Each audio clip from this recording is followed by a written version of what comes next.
Comment bien peindre un tableau de paysage? Comment peindre un tableau de paysage en étant sûr du résultat? Comment peindre un paysage en vous démarquant de la plupart des amateurs chez qui les tableaux sont souvent un peu fades, manquent un peu de contraste? Regardez ce paysage, nous sommes en montagne ici dans le cirque de Cilaos avec une forêt sombre accrochée au rocher et une jolie cascade. Et si vous regardez de près, vous verrez qu'il y a une grande économie de touches parce qu'en démarrant sur un fond très foncé, eh bien c'est très facile d'économiser les touches de couleur. Alors peut-être que c'est vraiment trop contrasté, trop foncé pour vous, il n'en demeure pas moins que c'est une très bonne façon de faire en cas de paysage sombre. Et bien sûr, il est toujours possible d'évoluer et d'éclairer encore plus. À chacun de voir. Alors voyons maintenant le processus ensemble pour arriver à ça.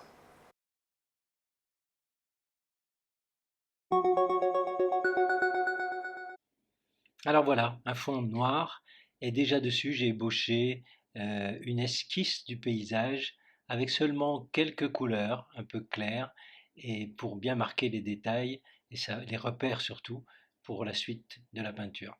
Et vous voyez, paradoxalement, je commence par des tons très clairs sur les rochers de droite. Alors comme je vous le disais, le ton noir du départ va m'être utile pour avoir des contrastes forts. Alors encore une fois, ce n'est pas valable pour tout le monde, ça dépend un peu de la façon de peindre. Moi j'aime bien les tableaux très contrastés, donc j'utilise souvent des fonds noirs, y compris pour mes portraits d'ailleurs. Mais là, donc en l'occurrence, la forêt est très sombre, les rochers également, et nous avons la lumière sur quelques rochers et sur quelques troncs d'arbres, et bien sûr sur la cascade, et donc j'ai choisi de démarrer sur un fond extrêmement foncé. Donc vous allez voir que les étapes sont relativement simples, puisque quand on a un fond comme ça, on peut partir dans tous les sens, c'est-à-dire qu'on peut déjà poser les lumières, de toute façon elles vont s'obscurcir en séchant, hein, comme la peinture acrylique, il faudra revenir dessus à la fin. On essaye surtout de ne pas tout remplir sur cette façon de peindre, c'est-à-dire qu'on va laisser les interstices du fond, le fond noir justement, qui va donner ce contraste. Donc on y va gentiment, on dépose ici, vous voyez déposer les lumières avec un blanc un peu cassé, avec un peu d'ocre jaune et de jaune. Donc c'est sur les rochers les plus en lumière. Et j'y vais tranquillement, vous voyez, avec un petit pinceau pour l'instant. Et je vais continuer avec la végétation en arrière, c'est-à-dire les arbres qui reflèteront sur quelques troncs des taches de lumière. Donc je vais utiliser d'abord une peinture d'une valeur moyenne pour les troncs d'arbres, sans les représenter en entier sur toute la longueur, et puis ensuite des valeurs beaucoup plus claires, presque blanches, sur les zones éclairées, ce qui va donner du relief à l'ensemble. Voilà, je commence les troncs d'arbres en arrière avec un mélange de sienne brûlée et dans lequel j'ai rajouté un petit peu de rouge vif pour avoir vraiment un ton un peu plus orangé, qui est vraiment la couleur des troncs d'arbres de cette forêt des Hauts. Ceci est valable pour les troncs en premier plan, ceux qui sont le plus éclairés. Pour les troncs en arrière-plan, eh bien, la peinture sera un peu en pointillé parce qu'on ne verra pas tout le tronc, voire un peu plus sombre, et puisque ces troncs seront en arrière et donc bénéficieront de moins de lumière. Il est important de résister à la tentation d'essayer de peindre les troncs en entier, parce que soit ceux-ci sont cachés en arrière-plan par la végétation et par l'ombre, soit ils sont beaucoup plus sombres et on ne les verra presque pas. Donc on va utiliser une couleur beaucoup plus foncée.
Et voilà, je passe aux taches de lumière sur les troncs d'arbres en avant-plan avec un pinceau fin et un mélange d'ocre jaune et de blanc tout simplement.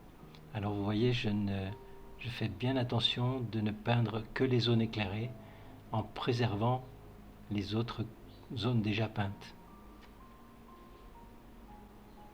Je vais passer un petit peu de temps sur ces troncs d'arbres pour trouver la juste valeur et la juste couleur. Je rajouterai souvent un petit peu d'ocre jaune ou un peu de mélange d'ocre et de rouge pour avoir la tonalité qu'il faut. Et pour les taches de lumière, eh bien c'est pareil, c'est au départ on a l'impression que c'est assez clair, mais bien entendu la peinture acrylique en séchant va foncer et il faudra revenir et vous verrez qu'un peu plus loin je rajouterai encore des taches de lumière quand la peinture sera bien sèche et là avec un blanc presque pur.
Et maintenant je passe à la peinture des rochers les plus éclairés.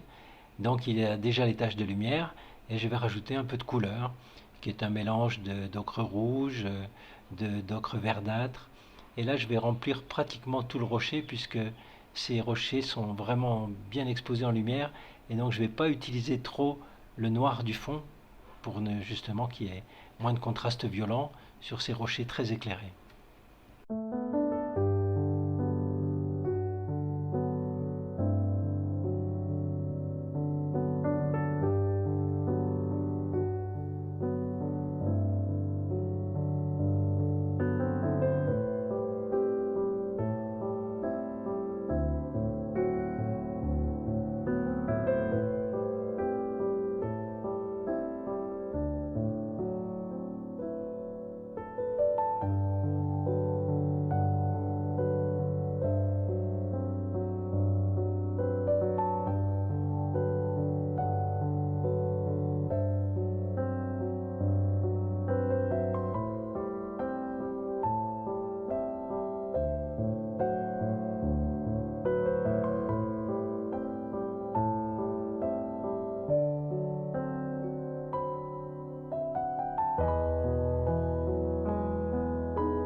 Pour la peinture des gros rochers sur la droite, qui eux sont plus dans l'ombre, là je vais utiliser beaucoup le noir du fond, parce que je vais donner que quelques touches de couleur sur la partie la plus éclairée, c'est-à-dire la partie gauche, et alors qu'à droite, vous voyez, je vais utiliser une peinture très très foncée, et je ne vais pas remplir l'ensemble de la surface.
Maintenant, la végétation entre les troncs d'arbres.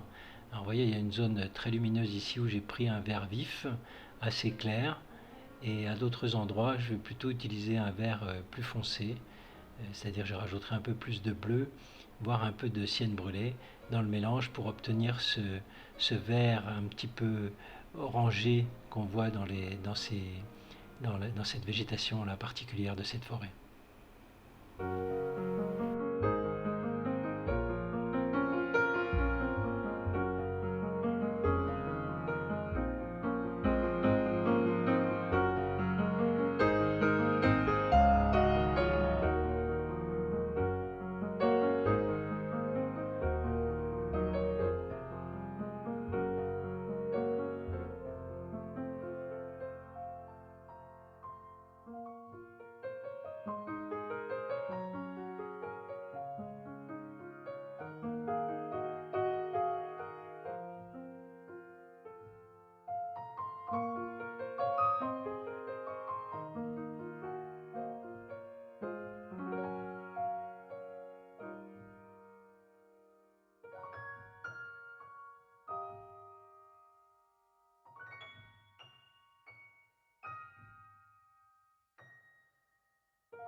Maintenant, un peu de couleur sur ces rochers, et j'ai utilisé donc un peu de cienne brûlée, et par endroits un peu plus bleu, grisé. Vous voyez par exemple sur ces rochers qui n'ont pas beaucoup de lumière, les tons sont relativement foncés et je laisse transparaître le noir du fond. Encore une fois, je ne remplis pas toute la surface du rocher. Alors quand c'est un tout petit peu plus lumineux, eh bien, je pose une tache un peu plus claire, mais je ne remplis jamais toute la surface pour donner ce relief, ce volume.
maintenant un peu de lumière dans le feuillage sur la gauche avec des petites touches en pointillé entre guillemets, ne pas tout remplir bien sûr, ne peindre que les zones colorées. J'utilise par endroits un vert assez vif et pour ce qui est des, de la végétation plus en arrière, ça sera un ton un peu plus bleuté, un peu plus grisé.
Avec un mélange d'ocre jaune et un tout petit peu de rouge, mais beaucoup de blanc, je peins maintenant le sol qui est un peu rougeâtre puisque la végétation est ainsi.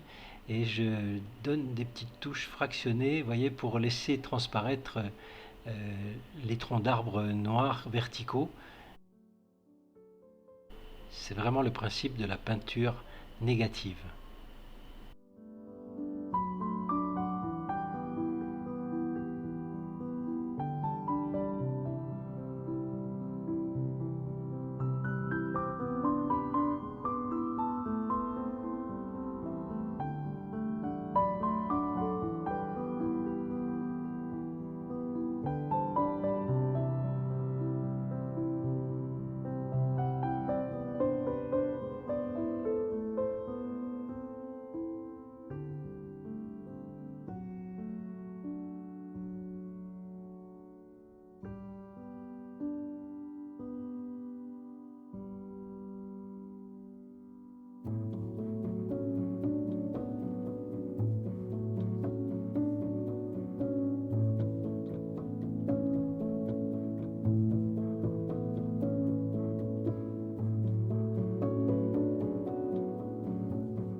Je peins maintenant les grands troncs complètement à gauche, de la même façon que ceux de droite. Alors, je vais vous montrer la photo que j'ai utilisée et vous allez voir que j'ai baissé cette partie-là parce qu'elle était un peu trop au même niveau que les autres, donc j'ai préféré la baisser pour avoir une pente comme ça qui est plus harmonieuse au niveau de la composition.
la peinture de l'eau, je commence par les tons les plus sombres, avec un bleu très intense, qui est un mélange de bleu, de cobalt et de noir tout simplement. Et je vais passer le pinceau de façon irrégulière pour marquer un peu les vaguelettes de cette masse d'eau très sombre.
Pour la cascade, un blanc presque pur avec un tout petit peu de bleu céruléum et donc un pinceau assez large, et je vais la peindre de façon assez régulière pour montrer les mouvements et avec quelques éclaboussures un petit peu sur les rochers. J'utiliserai un peu plus de bleu pour les zones un peu moins éclairées, surtout sur le bas et à droite. Et je reviendrai ensuite, certainement avant la fin, avec un blanc presque pur sur certains endroits pour bien marquer la lumière reflétée par cette cascade.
Ici, pour la peinture des remous, on n'est plus dans le blanc pur, on est dans un mélange de bleu cobalt et de blanc, avec une peinture un peu irrégulière pour bien montrer cet aspect tourmenté de l'eau et ces petites vaguelettes qui s'éloignent au fur et à mesure dans l'eau très sombre.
quelques touches horizontales d'un violet très foncé pour montrer la limite de cette eau près des rochers.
Et je reviens sur les zones éclairées avec maintenant un pinceau fin et un blanc presque pur qui va encore foncer en séchant.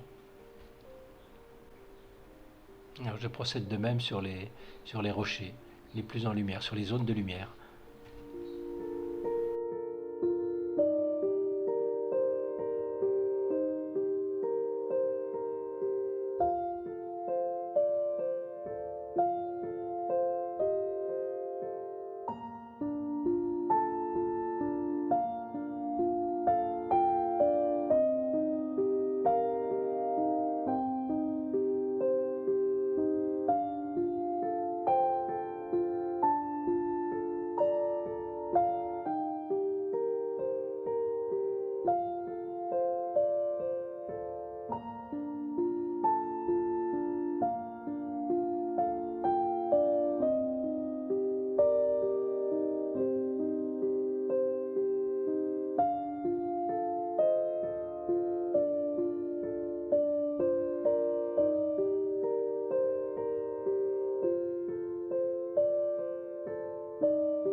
et je vais à nouveau éclairer ce feuillage au loin entre les troncs d'arbres par endroits avec un vert un peu plus jaunâtre sur le haut et un vert un peu plus vif sur le bas.